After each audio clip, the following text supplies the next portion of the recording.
What's up, you guys? My name is Sarah. Welcome back to my channel. Excuse my eye. It is red because I was doing my makeup, put on my lashes. I put them on backwards first.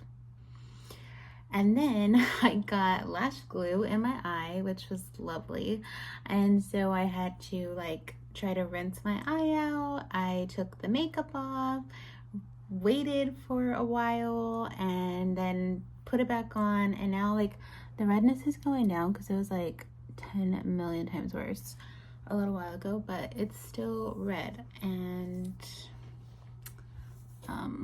yeah, I'm a little worried but it's okay, we're gonna be fine. But yeah, so I didn't really want to wait too much longer to make this video because I don't want to forget anything, and I'm also just really excited about it. I have finished the first 2 Powerless books.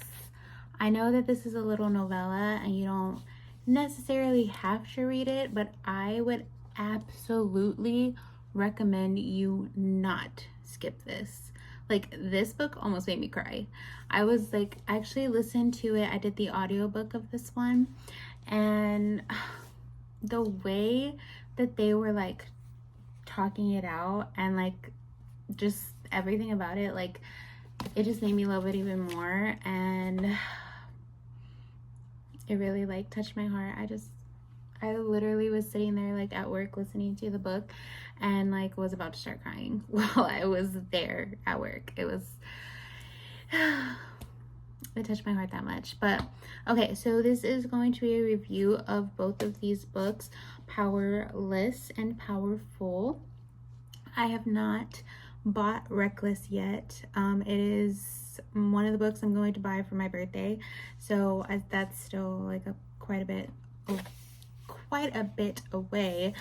So I do have a few books that I'm going to be working on until then, but yeah, so I'm going to be reviewing these books. There is going to be a lot of spoilers because I don't know how to do book reviews without spoilers. I feel that's you're not going to be talking about anything if you do a book review without spoilers. I don't know.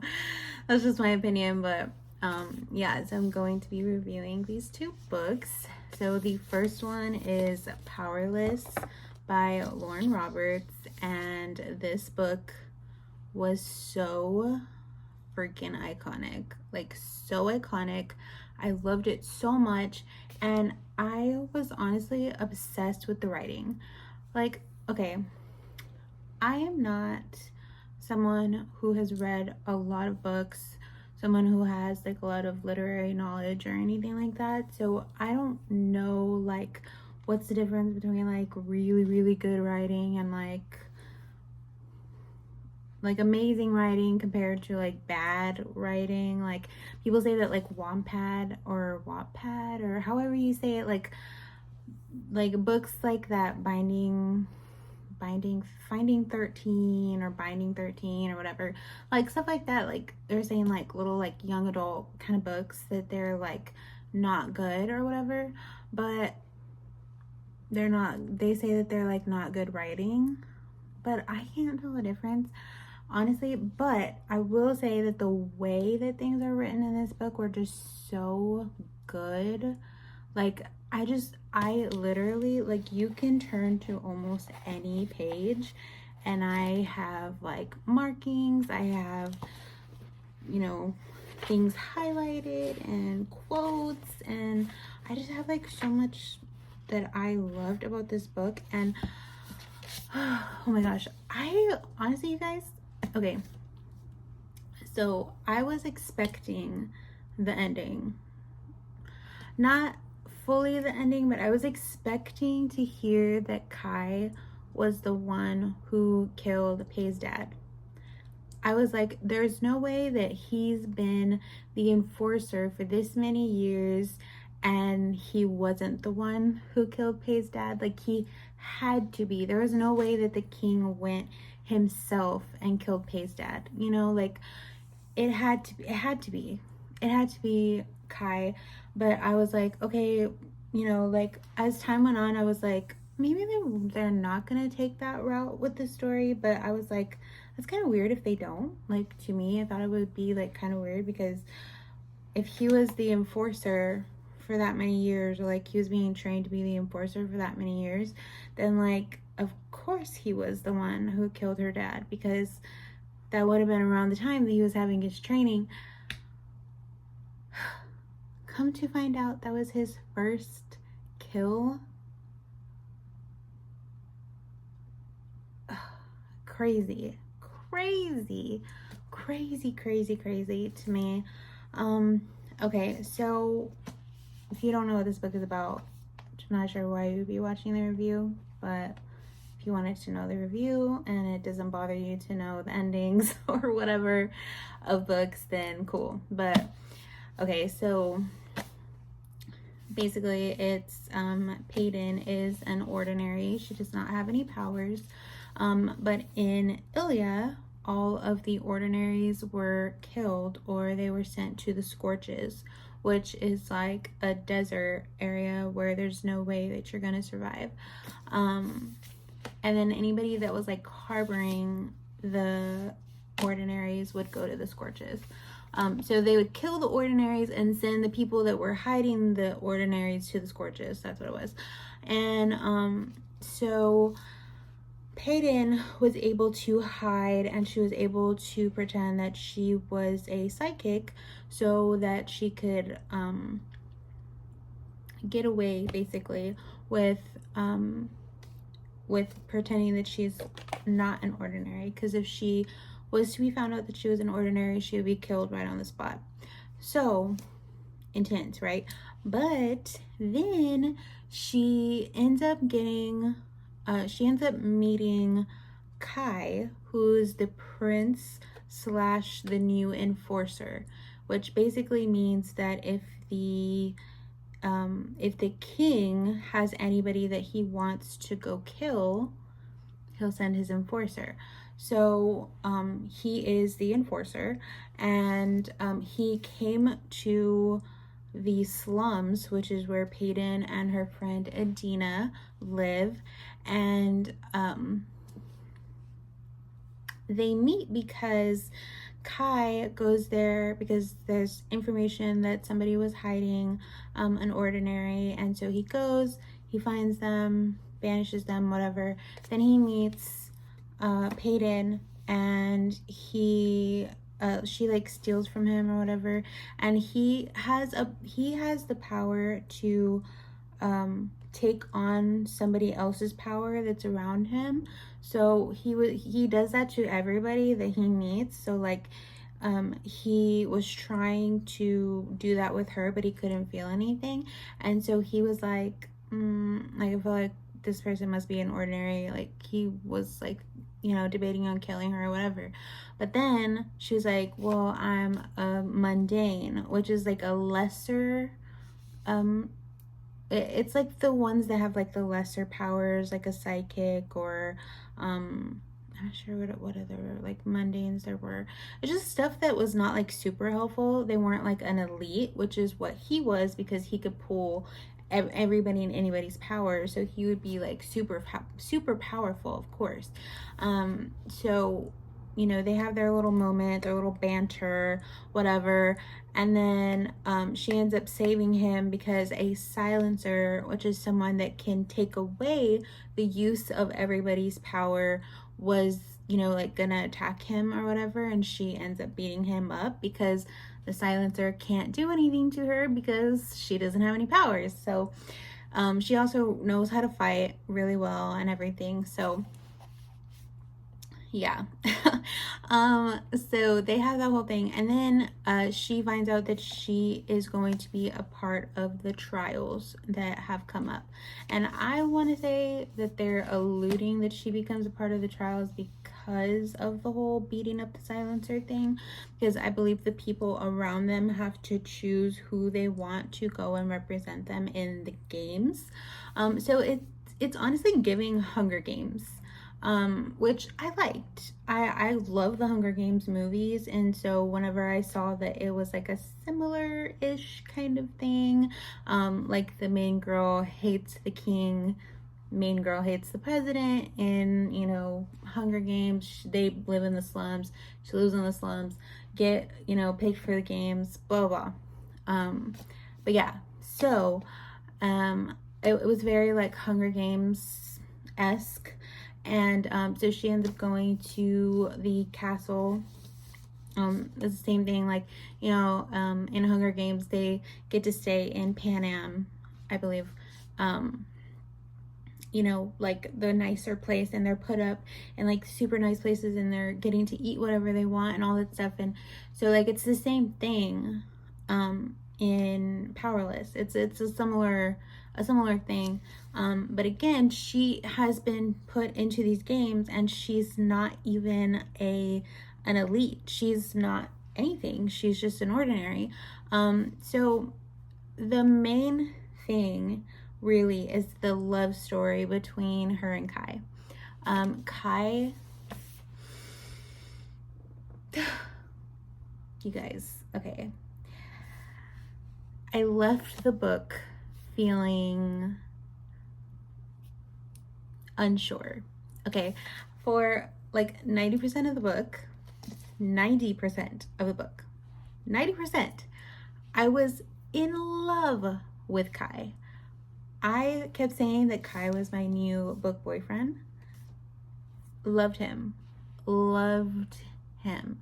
Okay, I'm not sure how I feel because of the ending. And I don't know, if you've read the book, can you tell me how you feel? Because I'm not sure. Like, okay, so it ends with, you know, so they go into the games. They have a lot of banter. Kai and Peyton, back and forth, they have a lot of banter. The king, well, no. Kai's brother Kit also becomes interested in Peyton, and so he like is talking to her, develops like a friendship with her, blah blah blah, but really like her heart lies with Kai. And they have like a lot of moments back and forth where like they kind of like let each other in, and they like have little, you know, cute little sweet moments with each other, but then it's like, okay, no, like you're the future enforcer, I'm an ordinary, I can't be with you.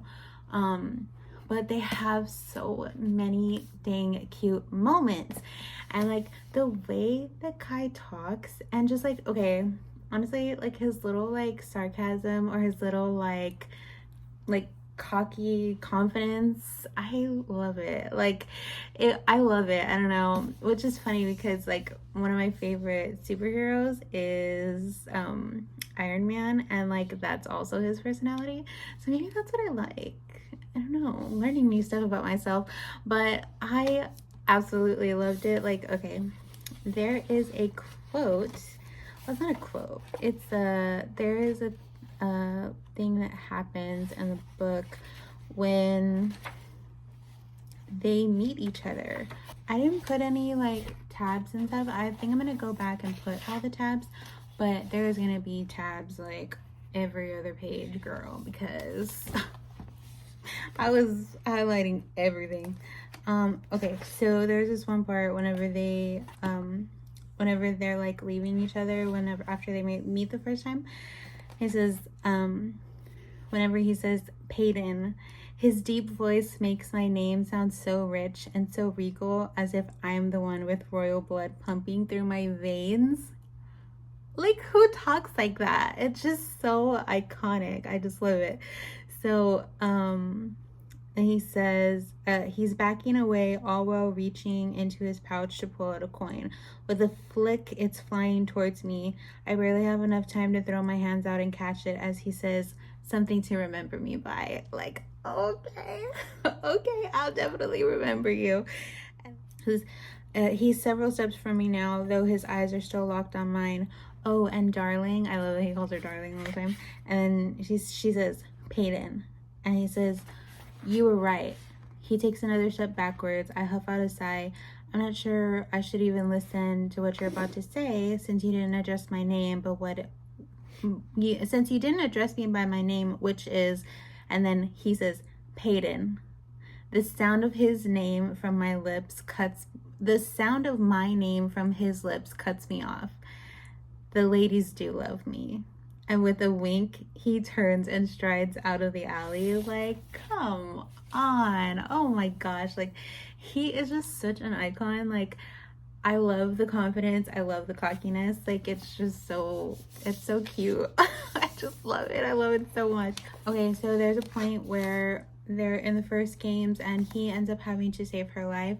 And she, you know, at first she like is fighting it because she doesn't want his help, but then he finally, you know, she finally lets him help her. And after like all that time that they spent together, he's like, I don't care anymore. Like, if she's gonna not want me, it's gonna be because, how does he say it? He's like, basically like, if she's gonna not want me, it's not for lack of trying. And I love that. I love that. I love that. I love Kai. He's so iconic, you guys. Like, I can't stop saying it. Like, he's just so sweet and he's so cute, and like, I just love him. And I love that he has like a soft spot for her. But really, like, you see that he has like a soft spot for the people that he really loves. Like, he has his brother Kit, which he loves. He has someone that's like his brother, which is Jax, and you see that he really loves him. Whenever he thinks that he killed Jax, or no, whenever he almost did kill Jax, or he did kill Jax, like, he, oh my gosh, like, I could just like picture the anguish on him, and like the way that it was described, I was like, oh my gosh, no. And it was just so intense, and it was so crazy, and he just cared so much. Like, you know, like, they keep saying like, oh, like, I'm the future enforcer, like, I was born to kill, blah blah blah blah. Like, but then you see like all these little things where like he doesn't want to be like that, you know, like, he really has a heart, like, he really cares. He's just had to like cut that part off of him. He just had to cut that part off for so long that like sometimes he forgets himself, you know. And meeting Peyton, like, I feel like it really made him remember like who he actually is. And then, okay, this is my thing, right, where the like confusion, I guess, about how I feel about Kai comes in. I have heard a few things about Reckless, so again, like, I don't know how I feel. Like, I'm just wondering how they're gonna piece all that together, because whenever the book ends, it is Kai seeing that Peyton killed his dad. Even seeing that she killed his dad, he could not hurt her. He couldn't kill her. He was doing everything and anything that he could to protect her. Like, he 100% was not going to let anybody do anything to her. Anytime somebody did do something to her, he was right there to like kill them or take care of them or whatever. And whenever he saw that she killed his dad, he was like, even now I can't do anything to you, so I'm giving you the chance to run, and you better run, because when I catch you, that's going to be the end. Here's my thing. We went through about this much of the book where we find out what a horrific person the king is. We find out how horrible Kai has been treated. We find out all the ways that the king has found to torture him. We found that the king absolutely does not care about Kai. He cares about Kit. We found out that he absolutely is a horrible, terrible king, even to the last second, you guys. Like, he was going to kill Peyton. He was going to kill Peyton. Like, he was over her, like, hovering over her, like, telling her, like, I had no, mercy killing your father, and I had no mercy killing your best friend. Like, yes, Adina dies. Oh my gosh, so sad. But yeah, so I had no mercy doing that, and now I'm gonna get to see you die too. And he was like etching the what do you call it, the the kingdom like crescent or whatever, like the logo, basically like he was carving that into her first before he kills her. Like, what kind of psycho is that? And so he was doing that, right? And she was like freaking out, but she was like surviving through all of it, you know. And he was like, oh, like you just refuse to die and blah blah blah. And then like she's over him and like about to kill him, and then he's like, let me tell you something, Kai was the one who killed your father.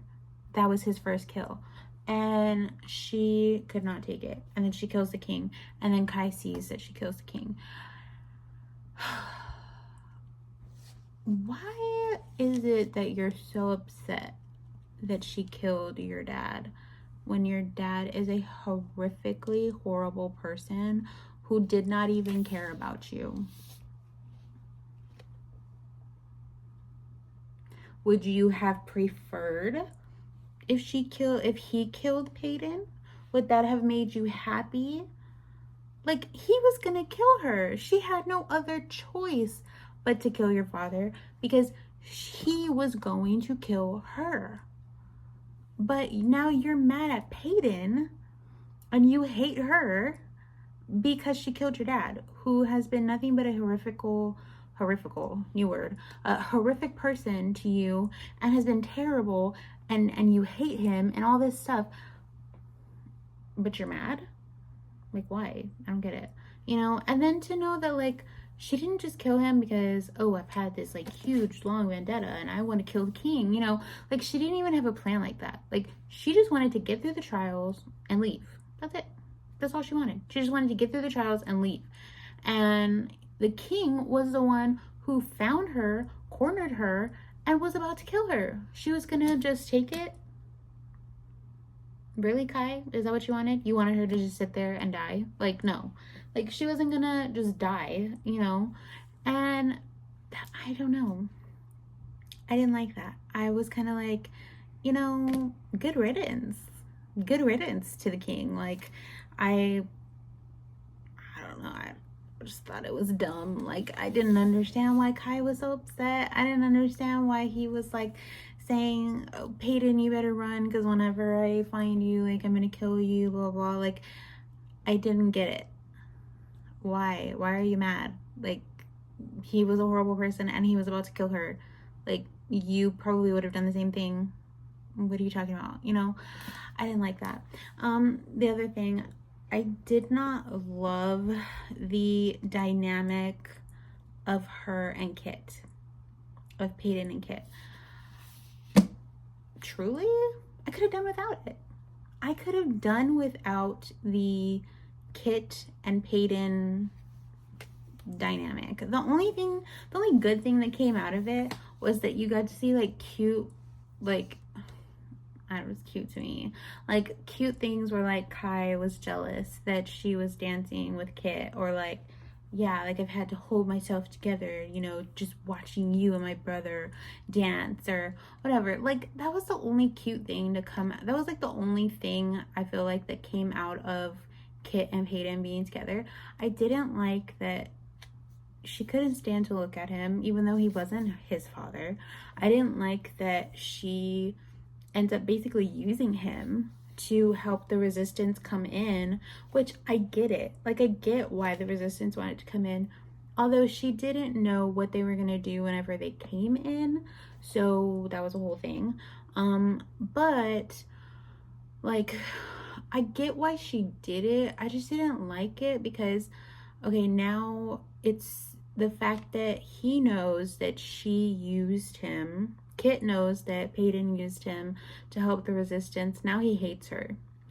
And now he's like, you know, I want her dead and bring her back to the castle and blah, blah, blah, and all this stuff. And now he's like a horrific person. Like, he's turning into a horrific person by the very end of the book. Like, now he's turning into his father, where he was supposed to be the better version of his father. And I gotta be honest, I didn't like that. I did not like that. Like, but I will say that I think that she alludes to it throughout the book, because whenever Peyton and Kit are together, he's very like open to what she has to say. Okay, yeah, like I get it, like I understand where you're coming from, blah blah blah, you know, like he's very open to it. But whenever it's Kit and Kai, Kai consistently says Kit will do anything that he can to get on father's good side. Like he will do anything that he can to serve his father and do what his father wants him to do. So it was like, okay, no matter how much leeway, I guess, that Peyton made, like Kit was not going to change who he was, because that was not going to be what his father wanted. Like ultimately he was going to be exactly the kind of king that his father wanted him to be. But I don't know, I didn't like the whole like now we're turning Kit into a horrible person, we're turning Kit into his father. I didn't like that. I don't know, I didn't like it. I maybe I just don't like it because I'm not supposed to like it. Like that's the point. Like it's supposed to, you know, evoke that kind of emotion in me, like where I don't like what's going on. But I don't know. Like I said, I couldn't stand it. So I don't know. But yeah, I honestly, you guys, though, I loved this book. I even loved the whole trial part. Thought that was cool. But like I was eating up every inch or ounce of romance that they would that they would send to me. Like and there was just so many quotes and stuff. Like I don't know. Oh look. So whenever she was like kind of losing it, so she was like very close to dying at one point, and he just kept telling her like breathe, you know, Peyton, like, because at first he was always calling her Gray or whatever, but he would never really like say her name. And then he kept saying like Peyton, and then he called her Pay. At one point he just said just a little more Pay. I breathe, and she shudders, and I don't miss the movement. Whether because of pain or because I finally said her name, I'm not sure. I'm reminded of when she hit the ground, when I was feral, frantic, and I was suddenly aware that I hadn't said her name since we met. And in that moment, I realized that I wanted to say it. I wanted her to hear it from my lips. Realized that if she died, I would never again get to look in those blue eyes and utter the two syllables that have been constantly in my mind. So I said her name again and again, and I finally let myself do it. Let that last piece of attachment to her lock into place. Just saying her name felt intimate, personal, and it felt intimate and personal somehow. And now I forever want her name on my lips, rolling off my tongue until I'm drunk on the taste and sound of it. What? Like, oh my gosh, you guys. Like, I cannot. This is her eyes find mine, sparkling like a body of water in the firelight. All I know is that I have this urge to protect her, to be with her, to tease her, and to touch her. It's terrifying. Oh my gosh. And then whenever she asks him, so what's your favorite color? And then he's like, I never even thought about what my favorite color was. Okay, here it is. I even marked it in blue just because I don't know, I'm a dork, that's why. What's your favorite color? Peyton is asking Kai. And then it says, I never thought about what my favorite color was before. It never seemed important. Not until I looked into a pair of ocean blue eyes and realized that perhaps drowning was a beautiful thing. Not until I looked into a pair of fiery blue eyes and realized that perhaps burning was a painless thing. Not until I looked into a pair of sky blue eyes and realized that perhaps falling was a peaceful thing. I'd never thought about my favorite color, what my favorite color was before, because I hadn't seen one that was worthy of the title.